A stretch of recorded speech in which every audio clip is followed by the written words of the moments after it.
Et face à la complexité de la situation économique nationale et internationale, l'économie chinoise était globalement stable en 2019, en octobre 2019. Et comment expliquer une telle croissance stable? En fait, il n'y a pas de secret. C'est la loi du marché.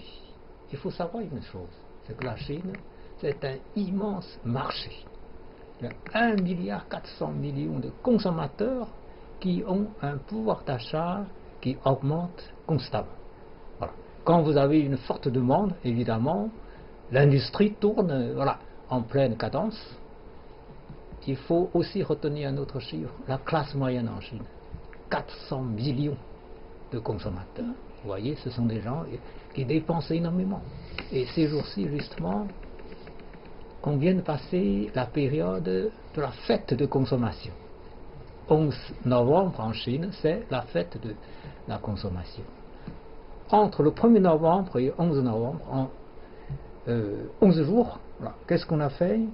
Le chiffre d'affaires s'était élevé à 870 milliards de yuans, c'est-à-dire à peu près 140 milliards de dollars en 11 jours. Une seule plateforme d'achat par l'Internet, une seule plateforme a réalisé un record. En moins d'une heure 4 minutes, le chiffre d'affaires, le 11 novembre, le chiffre d'affaires a dépassé 100 milliards de yuans, c'est-à-dire à peu près 15 milliards de dollars. 1 heure 4 minutes. Vous voyez? Donc une forte potentialité d'achat de la part d'un marché immense explique justement cette activité industrielle constante. Il ne faut pas penser uniquement d'ailleurs aux objets de consommation quotidienne. On n'achète pas tout le temps des vêtements, de la nourriture. Ça ne se limite pas à ça. Le tourisme, par exemple, c'est aussi une forme de consommation. Lorsque les gens voyagent, les gens prennent le TGV, les gens descendent dans des hôtels, à ce moment-là, l'industrie doit tourner pour fournir les locomotives, les pièces détachées pour entretenir les wagons, fournir les hôteliers, fournir les restaurateurs. Donc c'est toute une chaîne de production qui tourne en pleine cadence. Donc c'est un cercle vertueux qui s'explique par justement ce marché immense. Donc vous voulez dire l'énorme pouvoir d'achat des consommateurs chinois décide en quelque sorte la croissance de l'économie chinoise. C'est la loi de l'offre et de demande. Est-ce qu'il y a d'autres moteurs qui poussent l'économie, par exemple dans la restructuration industrielle chinoise? Est-ce qu'il y a-t-il des progrès? Évidemment, il ne faut pas que les secteurs industriels se trouvent toujours au même niveau. C'est-à-dire, le temps évolue, la société évolue, le goût et les besoins des consommateurs évoluent aussi. Avant, vous vous contentiez d'un portable de 2e génération, mais aujourd'hui, vous essayez d'acheter un portable de 5e génération. Donc, l'industrie doit s'adapter toujours aux nouveaux besoins de la consommation, et l'industrie peut même, créer des nouveaux produits pour favoriser les nouvelles demandes. Parce que les consommateurs ne prévoyaient pas les portables de 5e génération. Ce sont les scientifiques, les techniciens, les industriels qui ont proposé ceci et qui ont favorisé la naissance des nouvelles demandes. Et tout ça, c'est un cercle vertueux. Donc l'industrie, en effet, en Chine, se renouvelle aussi. Les secteurs traditionnels de faible niveau technologique laissent place aux secteurs de technologie de pointe. Tout ça, c'est un processus positif qui permet justement à l'industrie chinoise de tourner correctement malgré toutes les difficultés qui existent, aussi bien à l'intérieur du pays qu'à l'extérieur.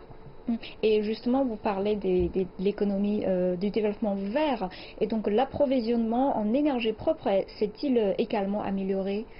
Oui, évidemment, ça c'est un problème crucial pour la Chine. La Chine, comme je vous ai dit, compte 1,4 milliard d'habitants. C'est la santé de toutes ces personnes, tous ces êtres humains qui est en jeu. Donc, le problème de protection de l'environnement est certainement voilà, un problème crucial. Du coup, il faut toujours favoriser l'usage de l'énergie propre. Et dans ce secteur, on a fait beaucoup d'efforts, parce que la Chine est très consciente voilà, de la gravité de la situation il y a quelques années, vu l'état de pollution, même à Pékin. Voilà. Donc, beaucoup de fermetures, des aciéries, des cimenteries, des mines de charbon. Voilà. Évidemment, ce n'était pas facile, parce que licencier des ouvriers qui travaillaient dedans, c'était pas facile, c'est l'État qui devait prendre en charge voilà, de tous ces gens-là. Mais on a réussi le coup. Aujourd'hui, on voit une très très nette amélioration de l'air de Pékin, par exemple. Nous vivons ici à Pékin. Bon, évidemment, tous ces secteurs traditionnels polluants et dont la capacité de production était excédentaire, eh bien, laisse place aux nouveaux secteurs. Par exemple, le secteur de distribution par l'achat électronique, c'est-à-dire l'achat par l'Internet. Et cela engendre d'autres activités économiques. Voilà, vous avez des entrepôts de stockage voilà, qui remplacent les magasins traditionnels. Vous avez des livreurs qui viennent chez vous. C'est un phénomène qui n'existait pas avant. Voilà, vous avez des milliers et des milliers de livreurs qui courent dans les rues pour satisfaire les demandes des consommateurs. Voilà. Donc, il y a toujours des secteurs nouveaux qui viennent, qui améliorent notre qualité de vie. Et en même temps l'environnement. Tout à fait. C'est vrai que le progrès dans l'environnement et la qualité de l'air à Pékin est tout à fait visible. Et si on revient sur l'économie, tout à l'heure vous avez dit que la Chine a suivi la loi du marché, donc la Chine a connu une croissance plutôt stable. Mais on sait que l'économie mondiale traverse une conjoncture assez difficile. Mais à votre avis, quelles seront les difficultés pour la Chine dans son développement de l'économie? Évidemment, un environnement voilà, international est toujours important pour tout pays qui veut se développer, parce que les pays aujourd'hui se dépendent voilà, les uns des autres. Voilà, notre monde est devenu un petit village, comme on dit. L'interdépendance est évidente. Bon, si l'environnement n'est pas favorable, évidemment, on a des difficultés. Par exemple, pour exporter des produits, il y aura moins de facilité comme avant. Mais bon, pour la Chine, voilà, on arrive à bien régler le problème parce que, voilà, comme je vous ai dit, la demande domestique est très importante. Voilà. On ne dépend pas uniquement voilà, de l'exportation. Je crois qu'aujourd'hui, l'exportation représente tout simplement 18% de la croissance économique de la Chine. Donc c'est pas énorme. Avant c'était plus de 30%, même il y a plus longtemps c'était à peu près 50%. Mais aujourd'hui c'est seulement 18%. Donc voilà. Au contraire, la Chine contribue. Voilà, contribue à améliorer ce changement morose voilà, de l'économie mondiale. La Chine organise, ça fait 2 années consécutives, la Chine organise des expositions internationales d'importation, vous voyez, à la fois pour permettre aux autres pays de profiter du marché chinois et en même temps de permettre aux consommateurs chinois de profiter des produits de meilleur rapport qualité-prix des autres fournisseurs dans d'autres pays. Vous voyez, donc la Chine, là, fait vraiment quelque chose de très positif, aussi bien pour résoudre les difficultés intérieures et extérieures voilà, dues à la morosité de la conjoncture voilà, que pour voilà, contribuer au développement des autres pays. Et dans le contexte de l'économie mondiale actuelle, quel est l'état de la stabilité du taux de change de la monnaie chinoise? Est-il raisonnable, équilibré? Vous avez utilisé le mot raisonnable, c'est très bien. La monnaie, c'est quelque chose qui représente la valeur de la richesse. Donc, ce n'est pas un outil qu'on peut manier comme ça. Il faut être sérieux. Voilà, il faut être justement raisonnable, responsable. Voilà.